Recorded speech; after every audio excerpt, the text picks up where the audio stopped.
Kim bu qaydanı başa düşərsə, vallahi, billahi, tallahi, o həyatda xoşbəxt adam olar.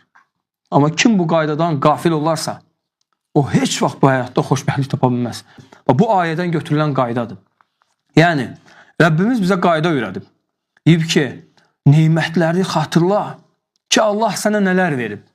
Amma mənim filan maşınım yoxdur. Mənim belə-belə evim yoxdur. Mənim belə-belə övladım yoxdur. Mənim belə-belə yoldaş, mənim belə-belə valideynim, mənim belə-belə pulum, o birisi, bu birisi. Səndə heç nə yoxdur ki, bədbəxt sən ki. Amma əlhamdülillah ki, gözüm var. Əlhamdülillah sağlamam. Əlhamdülillah yuxudan özüm dura bilirəm. Əlhamdülillah Rəbbimə ibadət edirəm. Xoşbəxtəm. Günahlarım bağışlanır. Səcdə edəndə günahlar tökülür. Namazdan sonra rahatçılıq tapıram. Əlhamdülillah Ramazan orucunu tuturam. Xəstə deyiləm. Əlhamdülillah. Vallahi saysan sayıb qutaranməzsən.